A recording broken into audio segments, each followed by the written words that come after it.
श्रीमद्वाल्मीकि रामायण अयोध्या कांड अध्याय 101। श्रीराम का भरत से वन में आगमन का प्रयोजन पूछना, भरत का उनसे राज्य ग्रहण करने के लिए कहना और श्रीराम का उसे अस्वीकार कर देना।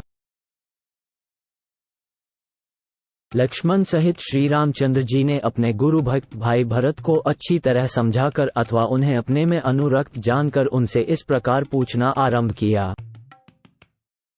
भाई, तुम राज्य छोड़कर वल्कल, कृष्ण मृग चर्म और जटा धारण करके जो इस देश में आए हो, इसका क्या कारण है? जिस निमित्त से इस वन में तुम्हारा प्रवेश हुआ है, यह मैं तुम्हारे मुंह से सुनना चाहता हूँ। तुम्हें सब कुछ साफ साफ बताना चाहिए। ककुस्थवंशी महात्मा श्री रामचंद्र जी के इस प्रकार पूछने पर भरत ने बलपूर्वक आंतरिक शोक को दबा पुनः हाथ जोड़कर इस प्रकार कहा। आर्य, हमारे महाबाहु पिता अत्यंत दुष्कर कर्म करके पुत्र शोक से पीड़ित हो हमें छोड़कर स्वर्ग लोक को चले गए। शत्रुओं को संताप देने वाले रघुनंदन, अपनी स्त्री एवं मेरी माता कैकेयी की प्रेरणा से ही विवश हो पिताजी ने ऐसा कठोर कार्य किया था।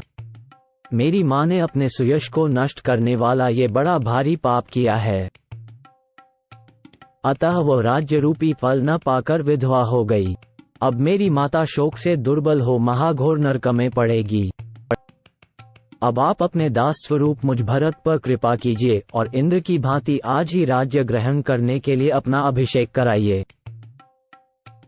ये सारी प्रकृतियां, प्रजा आदि और सभी विधवा माताएं आपके पास आई हैं। आप इन सब पर कृपा करें। दूसरों को मान देने वाले रघुवीर, आप ज्येष्ठ होने के नाते राज्य प्राप्ति के क्रमिक अधिकार से युक्त हैं। न्यायत आपको ही राज्य मिलना उचित है। अतः आप धर्मानुसार राज्य ग्रहण करें और अपने सुहृदों को सफल मनोरथ बनावें। आप जैसे पति से युक्त हो ये सारी वसुधा वैधव्य रहित हो जाए और निर्मल चंद्रमा से सनात हुई शरतकाल की रात्रि के समान शोभा पाने लगे। मैं इन समस्त सचिवों के साथ आपके चरणों में मस्तक रखकर यह याचना करता हूं कि आप राज्य ग्रहण करें। मैं आपका भाई, शिष्य और दास हूं। आप मुझ पर कृपा करें। पुरुष सिंह, ये सारा मंत्रिमंडल अपने यहाँ कुल परंपरा से चला आ रहा है। ये सभी सचिव पिताजी के समय में भी थे। हम सदा से इनका सम्मान करते आए हैं, अतः आप इनकी प्रार्थना न ठुकराएं।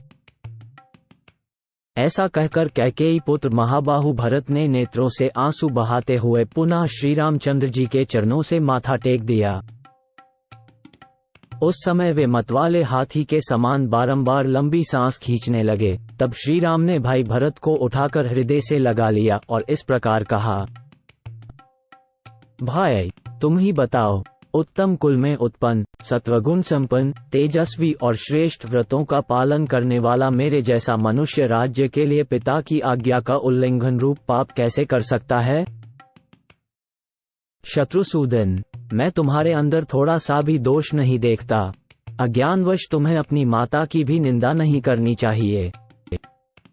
निष्पाप महाप्राज्ञ, गुरुजनों का अपनी अभीष्ट स्त्रियों और प्रिय पुत्रों पर सदा पूर्ण अधिकार होता है। वे उन्हें चाहे जैसी आज्ञा दे सकते हैं। सौम्य, माताओं सहित हम भी इस लोक में श्रेष्ठ पुरुषों द्वारा महाराज के स्त्री पुत्र और शिष्य कहे गए हैं, अतः हमें भी उनको सब तरह की आज्ञा देने का अधिकार था। इस बात को तुम भी समझने योग्य हो।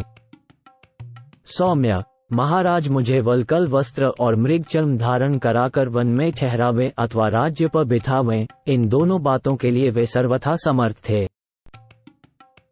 धर्मज्ञ, धर्मात्माओं में श्रेष्ठ भरत, मनुष्य की विश्वविंध्य पिता में जितनी गौरव बुद्धि होती है, उतनी ही माता में भी होनी चाहिए। रघुनंदना, इन धर्मशील माता और पिता दोनों ने जब मुझे वन में जाने की आज्ञा दे दी है, तब मैं उनकी आज्ञा के विपरीत दूसरा कोई बर्ताव कैसे कर सकता हूँ? तुम्हें अयोध्या में रहकर समस्त जगत के लिए आदरणीय राज्य प्राप्त करना चाहिए और मुझे वल्कल वस्त्र धारण करके दंडकारण्य में रहना चाहिए।